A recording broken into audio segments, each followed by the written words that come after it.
आ गया आपका physics doctor, आपकी फिजिक्स की प्रॉब्लम को सॉल्व करने हैं। फिजिक्स प्रॉब्लम सॉल्व करें फिजिक्स डॉक्टर के साथ। तो बच्चों आज हम टू ब्लॉक सिस्टम फ्रिक्शन के साथ इसको सॉल्व करेंगे। मतलब आज हम फ्रिक्शन की वो प्रॉब्लम सॉल्व करेंगे जिसमें दो ब्लॉक होंगे, ठीक है। And it is very important question. देखो बच्चों, ये हमारे पास एक ब्लॉक है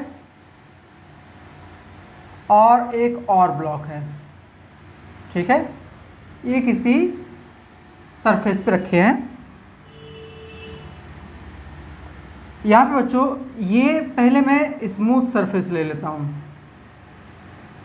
है ना। स्मूथ सरफेस मतलब इसमें कोई घर्षण बल नहीं है, कोई फ्रिक्शन फोर्स नहीं है, घर्षण रहित, ठीक है बच्चे। यहाँ पर घर्षण है तो इसको हम देखते हैं, म्यू ले लेते हैं coefficient of friction. Suppose this is 0.3, ठीक है। तो बच्चे म्यू क्या है, म्यू है block A and block B, ठीक है। इसको ले लो 4 kg और इसको ले लो M2 ले लो बच्चों 2 kg। तो म्यू क्या है, घर्षण गुणांक, घर्षण गुणांक मतलब कोफिशिएंट ऑफ फ्रिक्शन। क्या बेटा है, कोफिशिएंट ऑफ फ्रिक्शन। कहाँ, ब्लॉक बी और ब्लॉक ए के बीच में बच्चों ये घर्षण गुणांक है, कोफिशिएंट ऑफ फ्रिक्शन है, मतलब इसके बीच में कोई ना कोई फ्रिक्शन है। अब बच्चों इसको आपने एक फोर्स लगाया F। क्वेश्चन ये है कि F की मैक्सिमम वैल्यू क्या हो सकती है ताकि ये दोनों ब्लॉक एक साथ चलते रहें। मतलब ये है बच्चों, जब आप लोअर वाले ब्लॉक पे फोर्स लगाओगे तो इस फोर्स के कारण अपर ब्लॉक भी साथ में चलेगा। तो आप इस F की वैल्यू बढ़ाते जाओ। तो एक कंडीशन वो आएगी जब ऊपर वाला ब्लॉक नीचे वाले ब्लॉक पे फिसलने लगेगा। तो हमसे क्वेश्चन में ये पूछा गया है कि F का वो अधिकतम मान, F की वो मैक्सिमम वैल्यू बताओ जिससे दोनों ब्लॉक एक साथ चलें, ठीक है।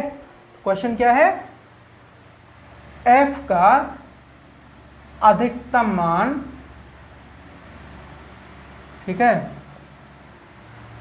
क्या होगा जब तक M2 फिसलेगा नहीं।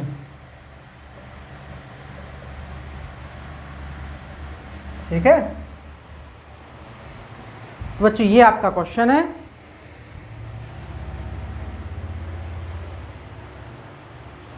इस क्वेश्चन में हमें क्या करना पड़ता बच्चों, यहां देखिए जो ब्लॉक बी है, गुटका बी है, ये बच्चे सिर्फ घर्षण के कारण मूव करेगा। तो हम ये देख सकते हैं, अगर हम इसमें फ्री बॉडी डायग्राम बनाएं तो आप देखिए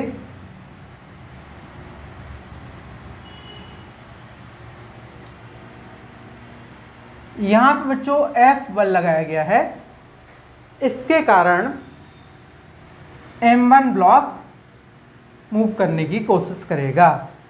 तो बच्चों जो ब्लॉक बी है M2, ये इसकी मोशन का अपोज करेगा, विरोध करेगा। तो बेटा ये क्या करेगा, ये पीछे की तरफ फ्रिक्शन फोर्स लगा देगा, ठीक है।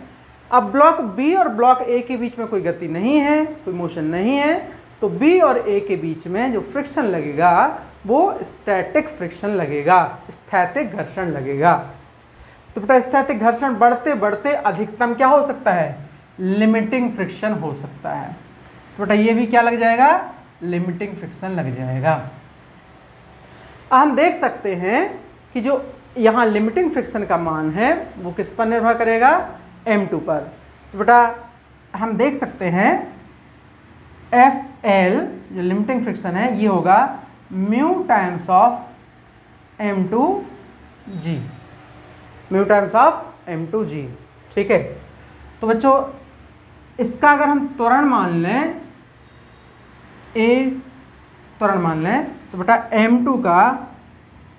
m2 का त्वरण ए आ जाएगा बच्चों FL अपॉन m2। तो बच्चों ये होगा हमारा ए बराबर म्यू m2g अपॉन m2 से m2 कैंसिल, ये आ जाएगा अपने पास ए इक्वल्स टू म्यू टाइम्स जी। तो बच्चों ये अधिकतम त्वरण होगा जिससे ब्लॉक चल सकता है ए के ऊपर बिना फिसले। तो अगर मान लो m1 और m2 में कोई फिसलन नहीं है, स्लिपिंग नहीं है, तो बेटा m1 का भी वही त्वरण होगा जो m2 का है। ठीक है, तो अतः m1 के लिए क्या होगा बच्चों, देखो इसका त्वरण भी क्या मानना पड़ेगा, हमें a मानना पड़ेगा। f लग रहा है राइट साइड, fl लग रहा है लेफ्ट में, तो आएगा f माइनस fl बराबर m1 इंटू a। तो बच्चे f जो आएगा वो आएगा fl प्लस m1, a का मान कितना अपना म्यू इंटू जी। fl हम ऑलरेडी निकाल चुके हैं बच्चों, तो ये आएगा mu m2g plus m1 mu into g. तो बच्चे f का जो अधिकतम मान आया ये आया म्यू इंटू जी m1 प्लस m2। बच्चे ये मैक्सिमम फोर्स लग सकता है जिससे दोनों ब्लॉक साथ साथ चलते रहें। आप मान रख दो इसका, तो यह जाएगा 0.3, मैं g का मान 10 ले रहा हूँ, और ये हो जाएगा 2 + 4, 2 + 4। तो बेटा ये हो जाएगा 3 और 6 18 न्यूटन, 18 न्यूटन। ठीक है बच्चों, ये अधिकतम त्वरण है, इसका मान अगर आप निकालो a मैक्स, तो आ जाएगा 0.3 × 10 दैट इज 3 मीटर पर सेकेंड स्क्वायर। तो बच्चों ये 2 ब्लॉक सिस्टम का क्वेश्चन था जिसमें हमने नीचे वाले ब्लॉक पर फोर्स लगाया और ये देखा कि बिना फिसले अधिकतम कितने त्वरण से जा सकते हैं। Thank you.